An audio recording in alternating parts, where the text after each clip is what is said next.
Well, hello, everybody. Thanks for that introduction, Marissa. Thanks for joining, everyone. And thanks to our panelists. So we haven't done a Palisade panel discussion this year. I think it's been almost a year since we did the last one. We've got some new faces, some different faces online today. And today we're going to talk about Oracle ULAs. I feel like it's one of those programs where there's breaking news in the Oracle world around Java, and we're just going to not talk much about that today, but I'm sure we'll touch on the Java thing if folks have questions on that.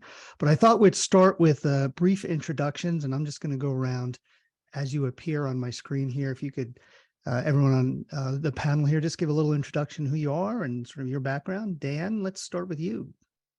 Dan Davino, I'm the Chief Client Officer at Palisade, almost 9 years. My background is IT, hardware, software, consulting services. Spent about 25 years in the Oracle ecosystem prior to Palisade, reselling systems integration solutions and actually selling ULAs on the side of the Oracle team. So I definitely have that perspective.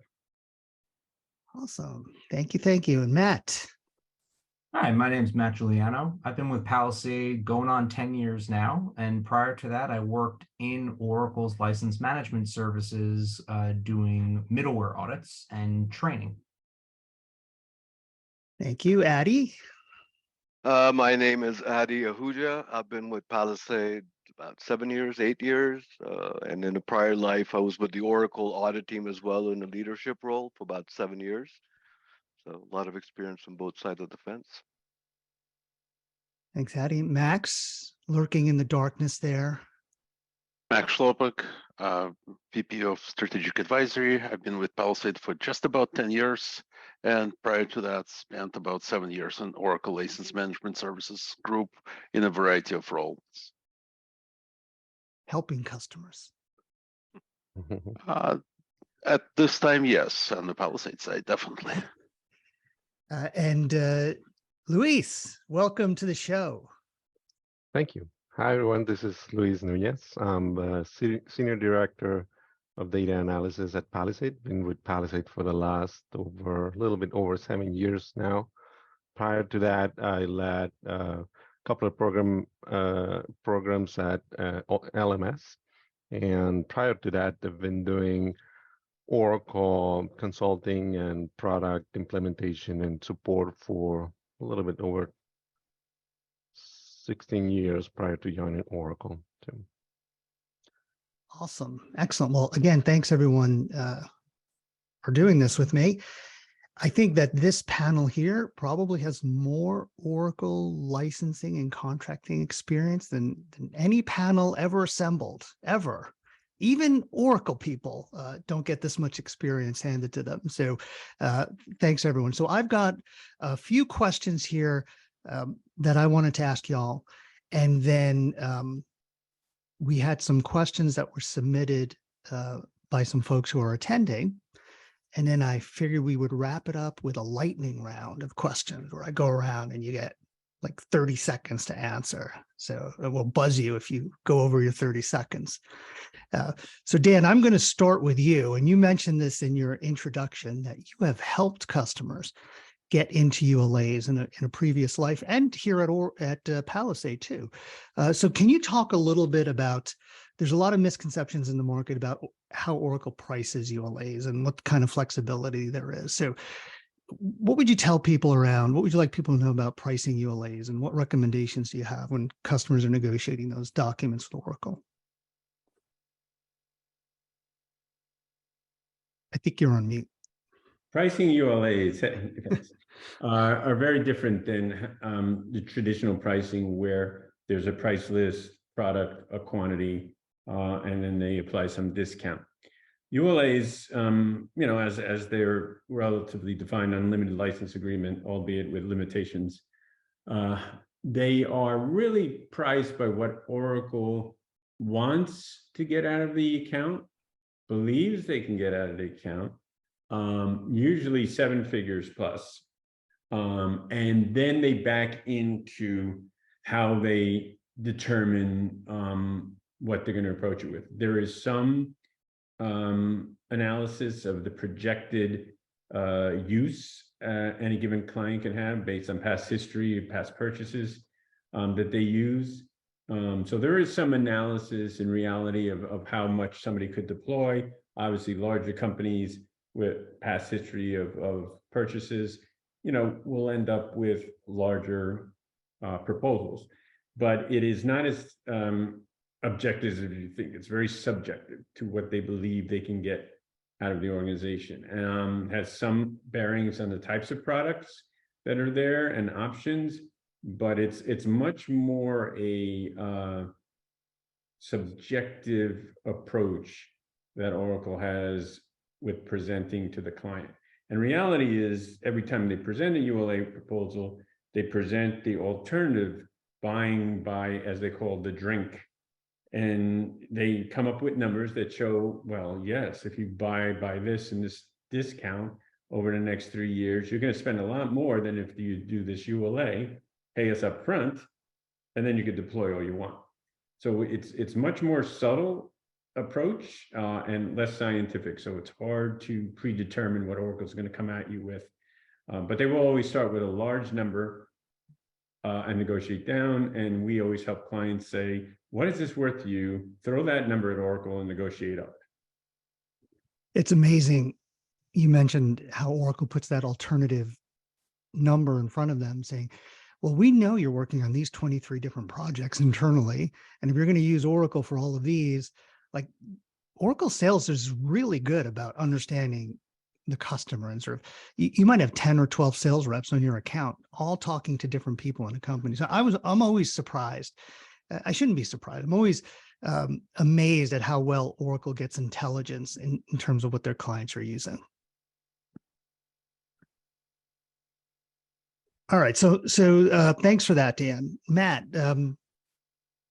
one of the questions or comments that I hear a lot when I talk to prospective clients is, we are going to consolidate our footprint with Oracle during this ULA, because at the end of it, we're going to reduce our support costs. So we had 1,000 and we're only going to have 300 at the end, and Oracle's going to, reduce our support by 70%. So can you just talk a little bit about how that works in terms of support and certification, and sort of in general, what we recommend customers do with those deployment quantities? Sure, of course. So something that happens very often with ULAs is a bit of a misunderstanding about how the support stream is structured as you exit that agreement. You might have had a dozen separate support renewals with separate CSIs going into the agreement and had some opportunities to terminate those licenses on a case-by-case basis. But one of the big selling points for ULAs from Oracle's perspective is that they really lock everything down into one cohesive mass of support that's very difficult to whittle down. One of the most challenging things that we do at Palisade is help people reduce support after they've already signed a ULA. But everything about a ULA is pre-negotiated. The only thing really that happens at the end of that agreement is you figure out how many licenses you got out of the deal. But whether you certify 10, 100, 10,000 licenses, that support stream is pre-negotiated up front, and Oracle will essentially reverse engineer. If you came to us today and bought these licenses, and this was going to be the support bill, they'll kind of back into, as Dan said, what the pricing should have been and assign the per unit line items in proportion to what you pre-negotiated. So what we normally will do is make sure to certify the most licenses possible. You kind of puff up towards the end of that ULA to make sure you realize as much value as possible. Keep that refreshed hardware plugged in your VMware environment to get those counts in. And then once you exit the ULA, you can start pulling down your hardware, doing those refreshes, doing those decommissioning projects, and start to figure out, all right, now that we have this headroom, now that we have this excess capacity in our Oracle licensing, then you can start to tackle, what do we do next? Have you ever seen a customer successfully reduce their deployment during a ULA and then renegotiate a smaller support number? I think literally once. Right. In almost 15 years, I think literally once. Well, has anybody seen? I mean, I don't remember one time a customer, at least on our side. It was You're to- kind of giving them more money to reduce support. Yeah. So that's really the vehicle for that. Yeah, they usually see reducing support as increasing spend.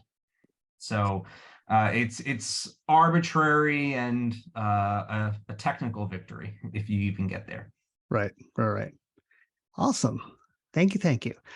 Now when we think of ULAs, we typically think of database, middleware, technology stack, but Oracle also licenses applications and some products on a user basis that they put into ULAs. Now, Luis, you are our resident expert in EBS, all things Oracle applications. And you've seen ULAs with application certification requirements. Can you talk a little bit about the challenge that customers face if they put ULA, an application stack on the ULA, and sort of what they need to do through that certification? Certainly. And of course, each ULA, as we're constantly saying, is unique, and it's not a template.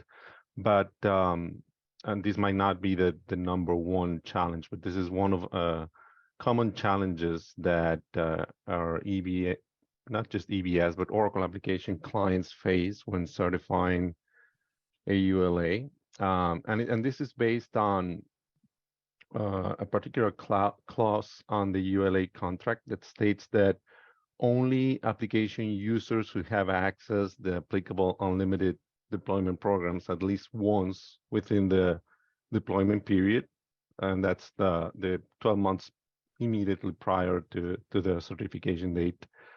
Only those users can be counted. Now, coming up with that number, that's where the challenge lies, because anyone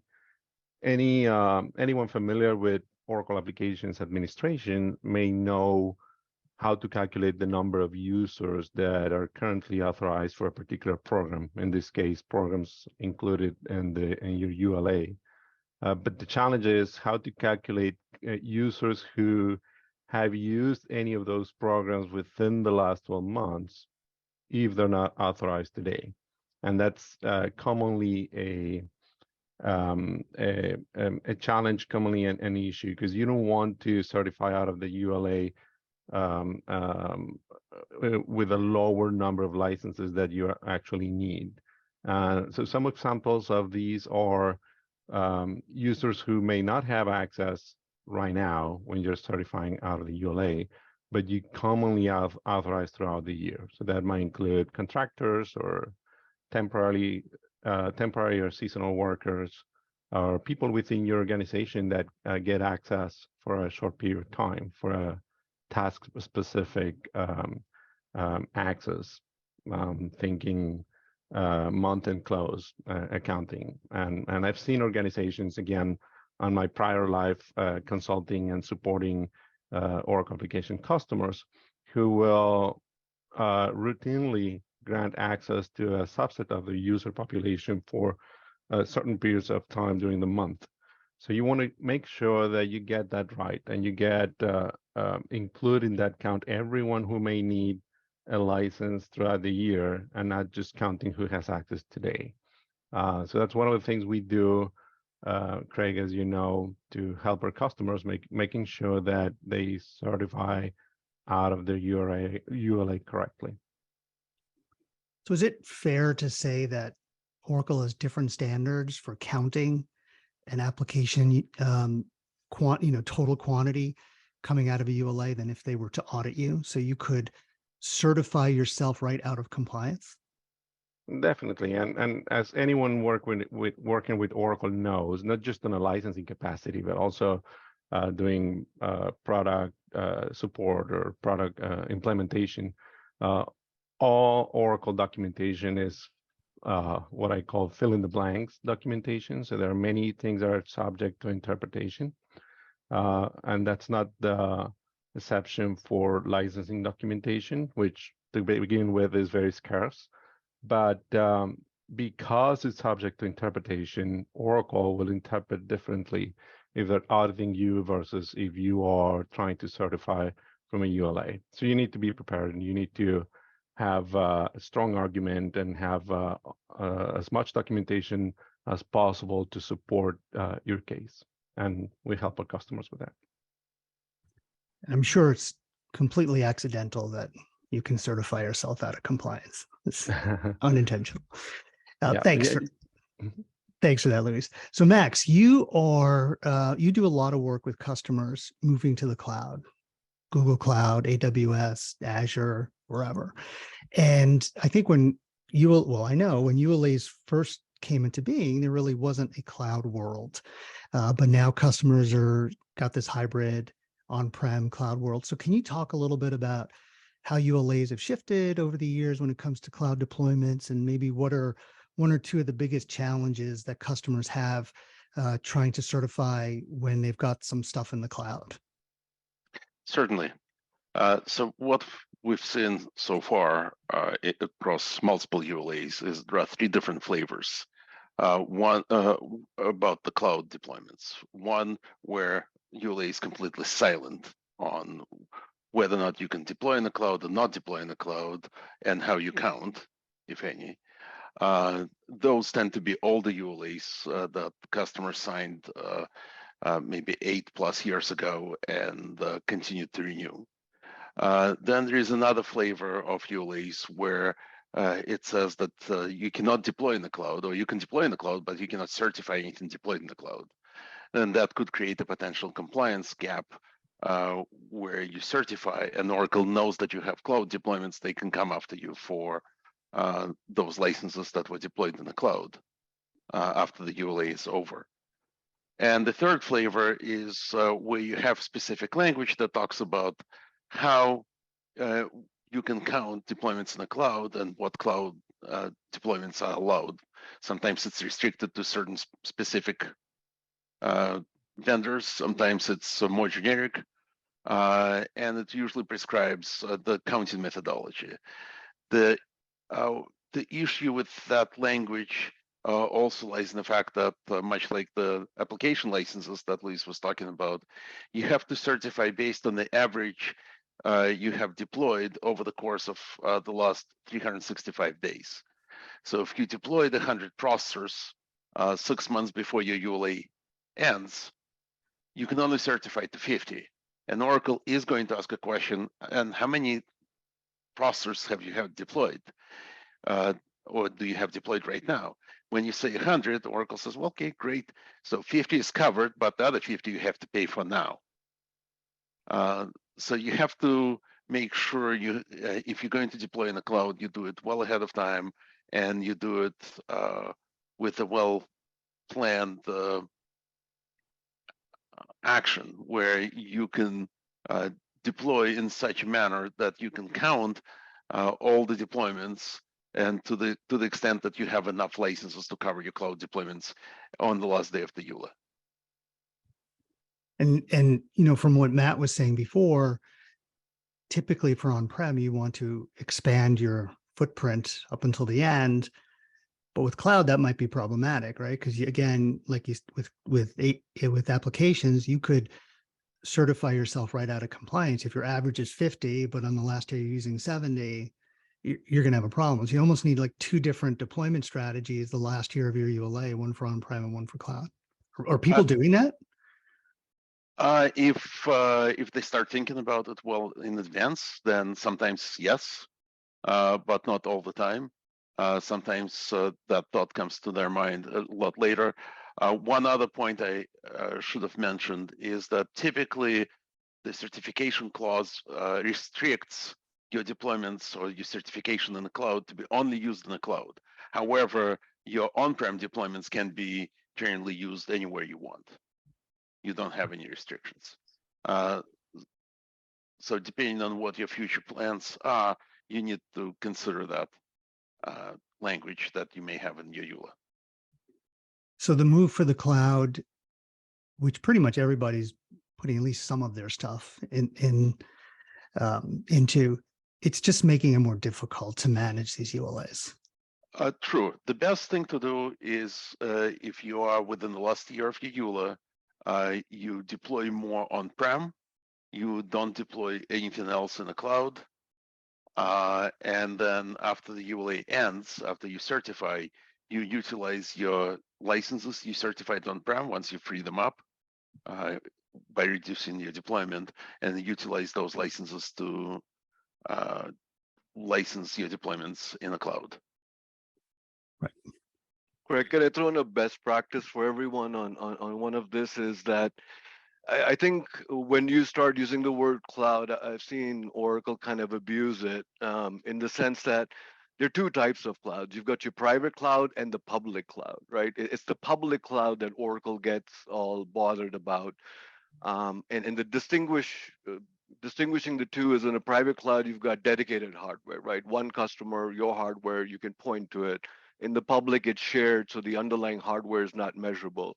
So just in that, even when you talk to Oracle and all, make sure you say public cloud versus private cloud, because if you just say cloud, they run with it, right? And I say that because we've seen a lot of vendors, the Google Cloud Platform includes the bare metal servers, but that's a private cloud because it's dedicated hardware versus the Google public cloud, right? So just a best practice to use private cloud when you're talking to Oracle and versus public cloud. That's a good point. And That's a good correct. point. One other point on that is, we typically start looking at ULA certifications 12, 18 months out before they're actually due. And the cloud is one of the key reasons for that, is because you need to have time to review your contract, make sure you understand, very often we negotiate the 12-month average down to 3 months or 6 months or some alternative metric entirely. So it's important to make sure you know what's in your agreement and that you have the time in place to have a plan before the clock has started. Because if you are making your plan 6 months into your 12-month averaging, you might be juggling container types, trying to play games with your average versus your actual at the end. And it becomes a very difficult balancing act that you have to be very careful how you present it to Oracle at the end of the agreement. Or you could be in the nightmare situation of it's OCI and Oracle has better data than you do. And they come to you with that number, with those reports, before you've even had a chance to present it to them. And Craig, to piggyback on Matt and Addie's comments, preparation is key if you're going to certify your ULA. The things that you cannot do last minute, and the example I was giving you earlier on Oracle applications, that information will not be available unless you have been diligently gathering and preparing reports and information before that information is gone from the data is gone from EBS, e-business or your Oracle application through our normal operations. So unless you know and you take steps ahead of time, you're not going to be ready to build your case and certify correctly. Right. I wanted to add, if everybody hasn't picked up on the common theme here, and I think Craig said this a number of years ago when he started the company, the day you should start managing and planning your exit from the ULA is the day after you sign the ULA. Too many people wait until the last minute and then they run out of runway to benefit and maximize. It's never too early to start. It's a common theme, and I think you just heard several reasons for it. Definitely the best day to plan is when you sign it. The second best day is today, wherever you are today. So Addie, one last question for you. You're an honorary contracts person today. So we've been talking a lot about the deployments and sort of how to measure and track and sort of that strategy. But one of the big challenges that I constantly hear about is contractual terms, customer definition, M&A activity, subsidiary exhibits, all of that stuff. So how does how do those specific terms, the customer definition, impact customers? Like, what do you see customers face with at the end of their ULAs when they have these more standard Oracle customer definitions? And what should customers be doing to manage that better than, perhaps we've seen them?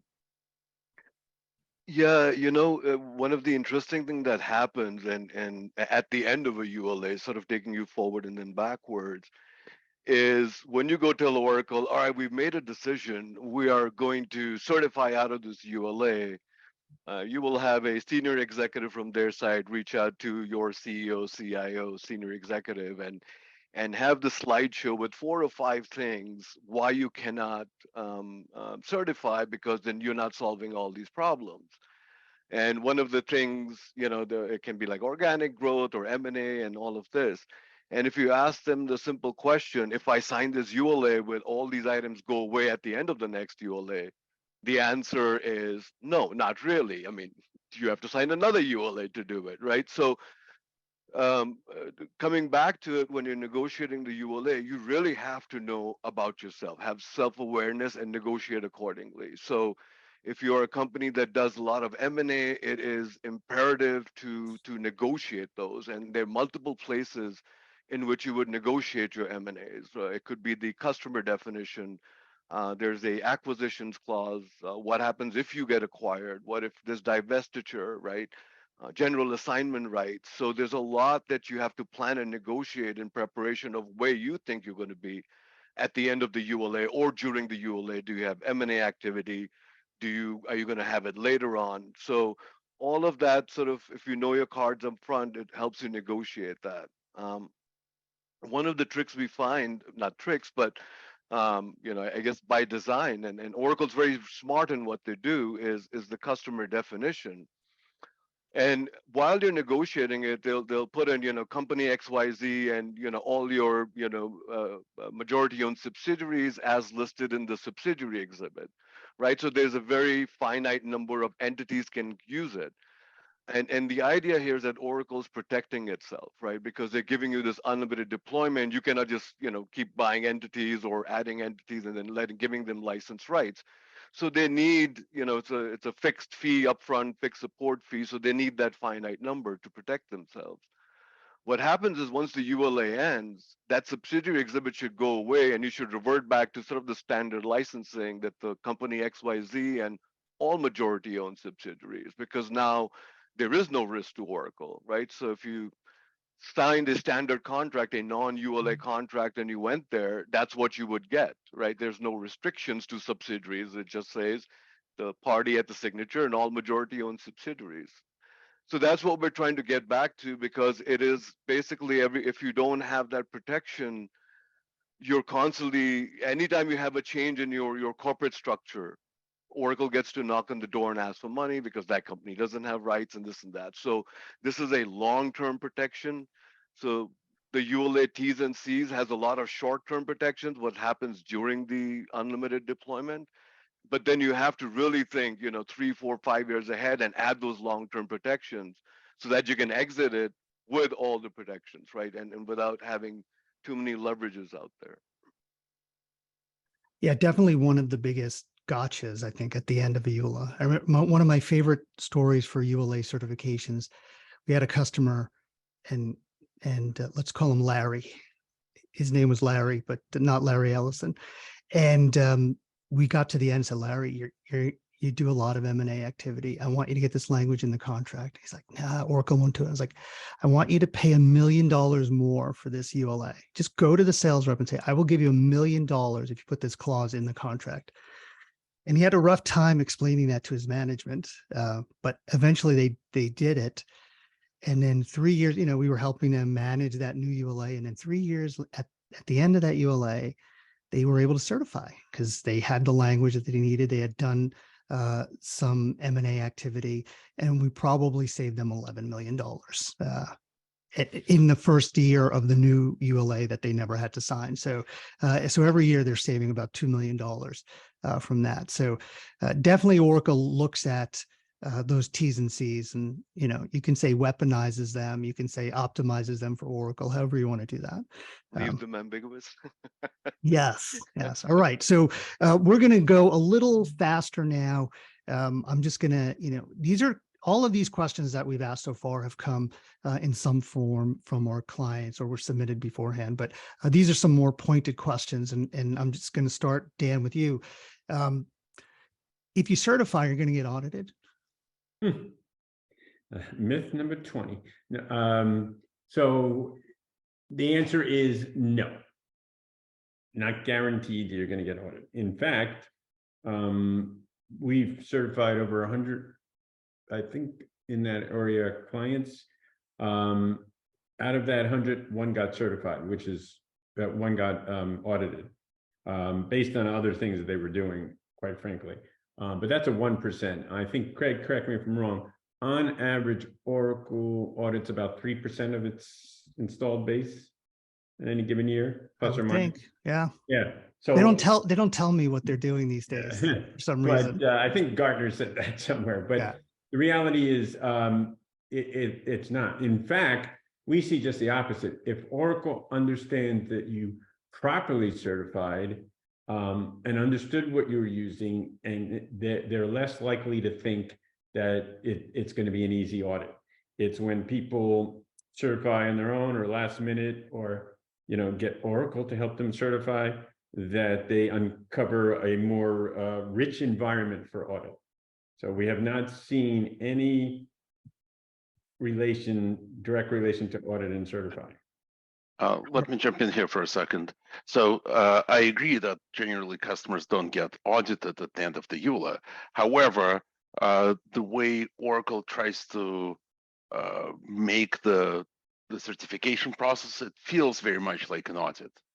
And the asking to customers to complete global deployment report, which is a giant spreadsheet with a lot of detail, run certain scripts, typically to look at the virtualized deployments and ask a whole bunch of questions.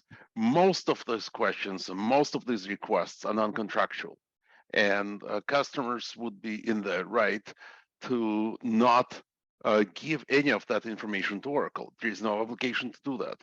In most cases, the only obligation that they have is to provide Oracle with a certification letter, which is simple as listing out the products that they certify and the quantities of those products. Sometimes there may be some additional detail required, like deployment by country, things like that.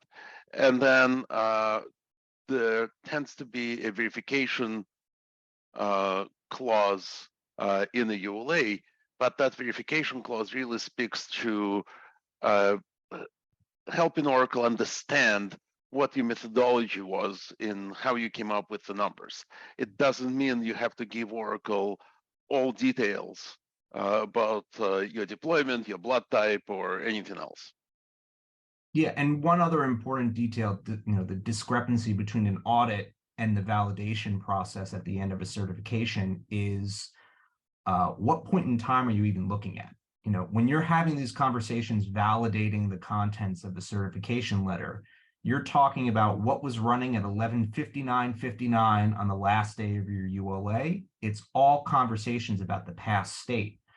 If you're having these conversations weeks or months later, it might feel like an audit. They might be asking you for information about the present day situation with your IT environment, but that has no bearing on what you certified and what was running when that agreement ended. So it's always important, if they're threatening, if you don't run these scripts, we will audit you. If you don't give us this information, we will audit you. That's okay sometimes. If they're threatening you, if you don't give us the data we'd get during an audit, we'll audit you. At least get the protections in your contract under the audit clause. Make sure you draw clear differentiation between validating the certification in the past and auditing what you're using today, because it's very different processes with very different rules and very different governance. And I just add, we've had some people say we're considering renewing our ULA or doing a new one. so that we don't get audited. And we usually say that is the most expensive insurance policy you'll ever place. And most companies, CFOs especially, are not interested in that kind of thing. And if a company is well prepared and works with somebody like us and gets out of their ULA, they're usually getting out of it with a confidence level of how to maintain compliance so that if they do get audited, they have confidence that there's nothing there to be found. So, Luis, we've talked a lot right here about what not to do. We do know that Oracle LMS is out there and they will offer free certification service to their clients, right? So we actually charge money for that, but Oracle will do it for free. So my question to you is, number one, do you take them up on that? And what information should you provide to Oracle in a ULA certification? You should not take their word for that, not Oracle's or any of the partners, as we have seen. And even as I listen to my colleagues on this panel, I was thinking that Oracle reps do this day in and day out.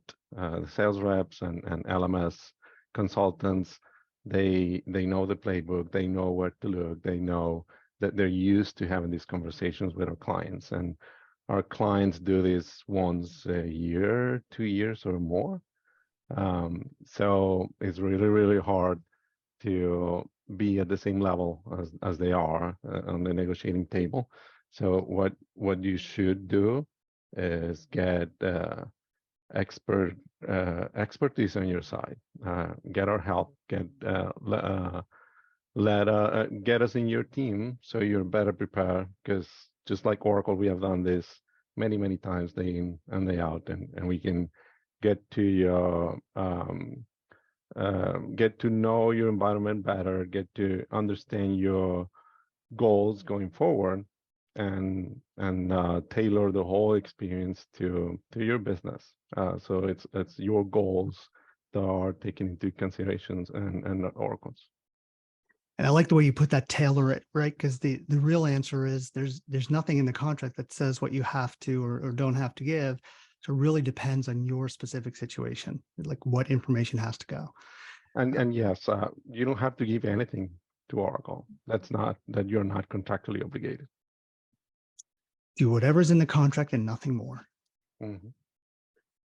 All right. So one more real question, and then we'll get to the little lightning round I promised you guys. Addie, back to contracts. Can you talk a little bit about sort of that last, when we talk to customers, we talk about this dual track approach of certifying and negotiating. Can you talk a little bit about that to let folks know what that means and how the work on doing a certification and optimizing that will help you negotiate a better ULA? Yeah, so one of the things, as we've been saying, is all about planning, right? So you start early. Let's say you start 12 months prior to the end of the ULA and you start looking at your deployments and where you stand. Well, while you're going through that exercise, we really don't know all the facts, what we're going to find, all of that, right? So what we're trying to do is sort of do both processes in parallel with the assumption that, yes, the goal is to certify. We want to certify. Let's do everything internally to reach that path. But, we can't wait till we figure all of that out and then make a decision to start negotiating, because the ULA negotiations you need a long runway. It takes 3 months, 4 months. If you're doing it in 30 days, you're not going to get what you want out of the ULA. You're going to end up without a lot of protections. So you start then. So the sales team will start engaging you early. Do you want to certify? Do you want to renew? Why not renew? So because you have the time, you get to sort of negotiate with Oracle on whether it's the pricings or the T's and C's or what's coming forward. And the goal is that by the time we're done measuring your environment and actually coming with a decision, right, it could be that, hey, we found so much risk, it's better for you to actually renew this. And then we flip over to the negotiation side. And maybe it's as simple as, okay, now we've decided on a good pricing. We just need to throw in another product. We use advanced compression. We didn't realize it. So let's just throw it on that, renew it. It's cheaper to renew it because we started the discussions early, set up expectations early. But it could also be that we come to the end of it and we say, no, you're perfectly ready to certify. You do not have to renew. And now we can swap away from, reset the expectation on the sales side that you're going to certify. Well, the goal is that by the time it comes to you to make a decision, you've got two good choices, both fact-based choices, right? You know exactly what you're saying, why you're saying it, and what is the value of a ULA to you, right? Oracle has their own value. What does it mean? Like you say that, Craig, all the time. What does it mean to you? How much are you using? And is it $1 million worth? Is it worth 5 million to you? That is very important for you to judge, what does that mean to you also? So we want to give you the two excellent choices to make the decision in the end. And we've seen this, customers say this all the time. We're going to certify, we measure it, everything is clean. But the last second something happens, maybe an M&A suddenly popped up or something else happened that changes them. And now they don't have to start a negotiation right at the end second, right? The last second. We've already done the negotiation. You can just sort of jump on that and sort of conclude it. There may be some T's and C's you negotiate as you finalize it in the end, fine tune it. But again, it starts, the sooner you start, the better options you have, the more fact-based everything is, the more in control you are. Not of just that, the conversation with Oracle, you have to be in control of that, right? So setting expectations was 3-4 months before, negotiating what to say, what not to say, how to position things. So. Awesome. Thank you. Thank you. Now, before we get to the lightning round, I know you're all excited about that. We did have a couple of questions that were submitted here, so I'm just going to read them out. There's similar questions. You guys just, whoever wants to answer them, go ahead. How do you protect your company from post-ULA licensing fees when they only allow you to certify what is deployed and in use, whereas they turn around and audit you, requiring that you licensed everything that is deployed, whether or not is in use? Doesn't this always result in an audit finding? It doesn't always result in any audit findings, provided that you properly manage your environment. Our usual recommendation is that you optimize your deployment before you end the ULA, where you may have larger deployments than you may need at the end of the day. And then after the ULA ends, you reduce your deployment, so that way you free up some licenses that you can put on the shelf and you consume them over time. And that's how you protect yourself and you have enough licenses. Awesome. And I guess, thank you, Max. The other part of that, the second part of the question is, Oracle automatically deploys all possible options and packs with its database products, whether or not you have purchased it. That is why you end up with extra products deployed, but not in use. It's not really a question, but I guess we see that all the time, right? Where Oracle will say, hey, it's installed and running, and you have to, what do we call those, false positives? Yeah, so when you install the database on the Enterprise Edition, you have no choice. You are installing the options and packs that are associated with the database. This isn't really a ULA question so much as a problem with the processor definition itself question. But really what LMS keys in on and what they look at for what's licensable is what are you using, what's been configured, which leads to ambiguity, because there's a lot of false positives related to, advanced compression that we see all the time. Middleware is notorious for this because it's a rat's nest of restricted use licenses that depend on what you bought, when you bought it, what order did you buy it in. So it is something that creates a lot of problems, especially on the database and middleware side, that really don't have a clean answer. All right. That is all the questions we've received, all the stuff we've been talking about. Then I'll just go, Addy, we're going to start with you since we ended with you. Really quick, biggest mistake ULA customers make? I'm going to go around, ask everyone the same question. Handing Oracle more information they need. That's all they're looking for, quick leverage. The more you give, the more leverage they have. All right, Max, biggest mistake? Sign another ULA when you don't have to. Luis, Being unprepared, not giving you enough time. Matt, Waiting for Oracle to tell you what your compliance position is instead of telling them what it is. Dan. Going it alone without help. Here you go. All right, next lightning question. Dan, we'll start with you. How do you lower the cost of your new ULA or your ULA renewal? Understand what you have, where you're going, be able to present a clean strategy, and start with determining the value of a new ULA to your company and present that to Oracle of what you're willing to pay rather than presenting what they think you should pay them. Awesome. And you guys can agree with people before you. You don't have to come up with something new here. If someone says something you like, don't mean to put you on the spot. Matt, how to lower the cost of your ULA? Yeah, I think you're going to get all variations of what Dan just said here, but really, we start from zero and work our way up based on value instead of coming down from Oracle's offer. And really, I mean, that comes from having the certification ready to go, even if you're talking about a renewal. You remove a lot of the ambiguity and the question around assumed growth that Oracle is using and basing their pricing on. And you have that letter on the table to point to real figures to kind of ground that conversation in value instead of hypotheticals. Thank you, Luis. Yeah, better terms and conditions that are based on who your company is and where are you going. I love that, looking at terms and conditions as a value, right? Getting better terms. Max.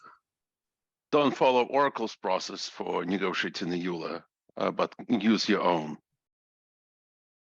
Love that. Addie. Wait, what was the question again? Sorry. You were sleeping. How to lower the cost of your ULA renewal? You can, but there's no quick fix. You're not changing the cost in like 2 months, 3 months. If you can look at it over a 2 or 3 year period, there are ways. Some of them are more convoluted than others, but there are ways to get around it. And you have to be opportunistic, but I think it's more a time thing than if you're trying to get something in like a month, that's harder to do. If you can plan it out over 2-3 years, you can. All right. And then actually I have 2 more questions, but only one ULA related. So one recommendation that you would give any Oracle ULA customer, if you had to tell people one thing to do, and you can't say call Palisade because we know they should do that. So Luis, I'll start with you. Call Palisade, of course.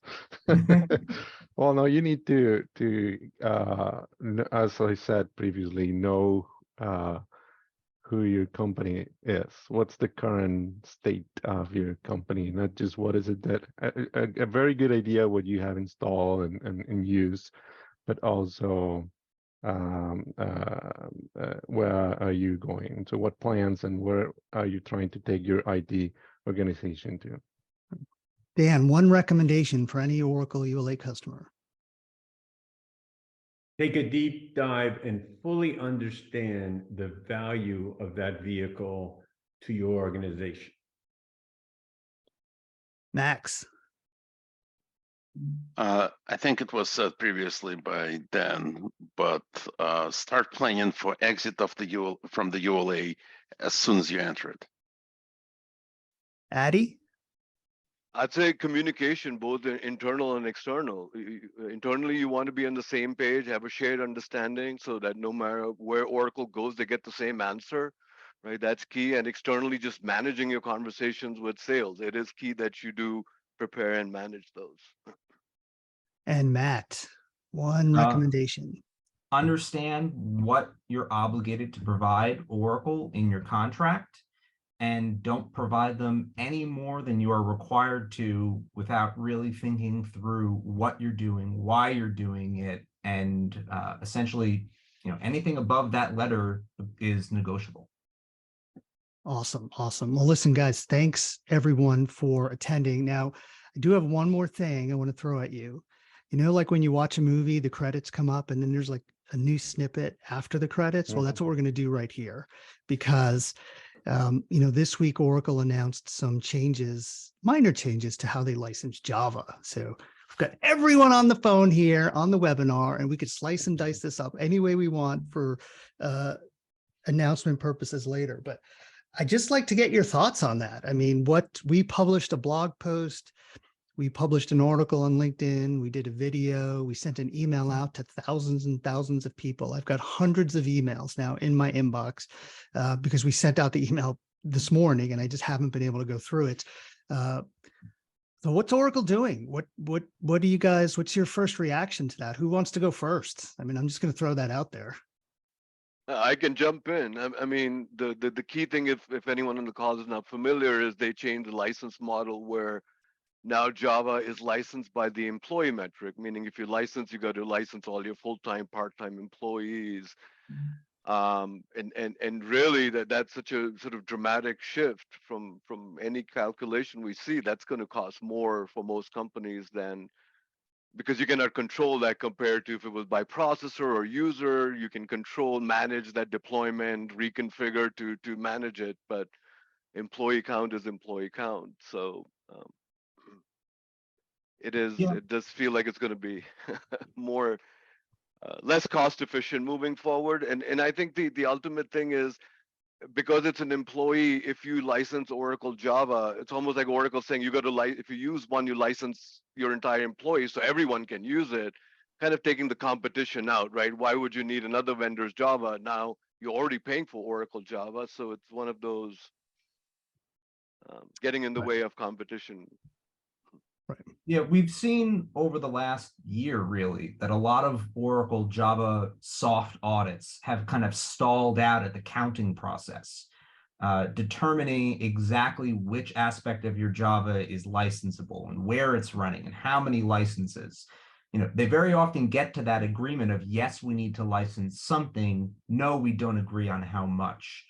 And it very much feels like Oracle is kind of taking their ball home with them on this one after a year of frustration, because now it doesn't matter, you know, how many processors or how many users there are. As soon as you get to that, yes, we agree something in the environment needs to be licensed, you're already trapped. It's already into that larger employee-based agreement, and it's raising the stakes significantly for anyone who's looking to cut their costs and save money on Java, which, you know, didn't have a cost associated with it just a few years ago. It was free. We still get people who say, I thought it was free. When they start charging for this? Yeah, it was free. I was at Sun when Java was announced. That's right. You still have the Java jacket, don't you? The Java jacket. The last few years haven't been too busy. I'm sure. The reality is, I think they're, think about it. They've opened up a huge new market. And there's people out there that never use any traditional Oracle products, but they're all using Java. And so now Oracle can go after a whole new marketplace to find revenue. Remember that, Dan? I think we were at Gartner and someone walked past the booth and we're like, are you an Oracle customer? And they're like, no. And we're like, do you use Java? They're like, yes. Well, you are an Oracle customer now. Congratulations. Luis, what do you think? You're the newest member of this panel here. So I'd love to wrap up this conversation with your thoughts on what Oracle's doing around Java. Thank you.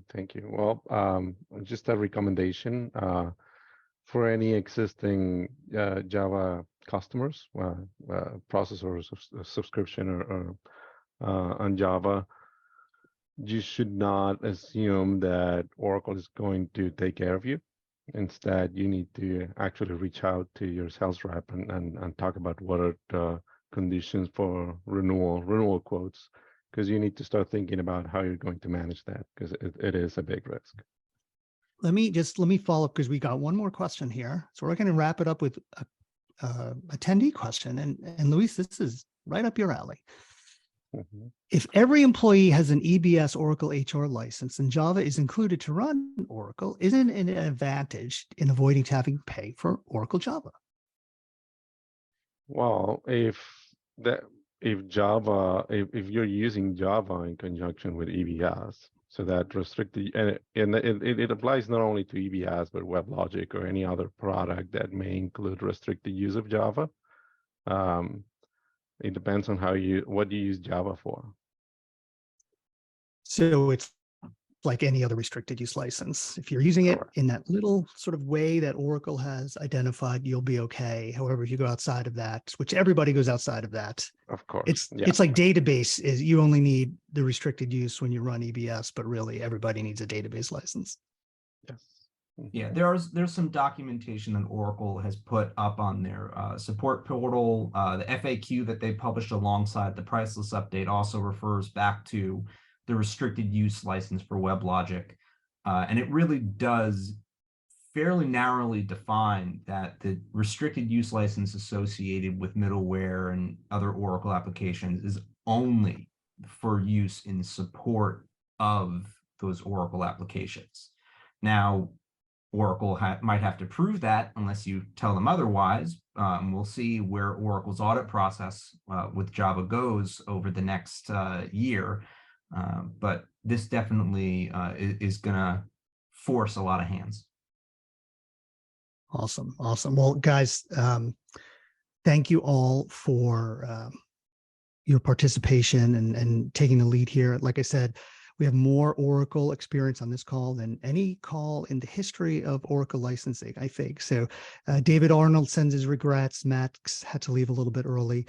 If anybody needs help with any Oracle licensing or contracting challenge, whether it's Java or a ULA or an audit or a renegotiation or M&A activity, please reach out to us. You can always send an email to info@palisadecompliance.com or just visit our website and we can help you up. Thank you, Marissa, for putting that up there. So that is all for today, everyone. You all have a great day and good luck with Oracle. Thanks, folks.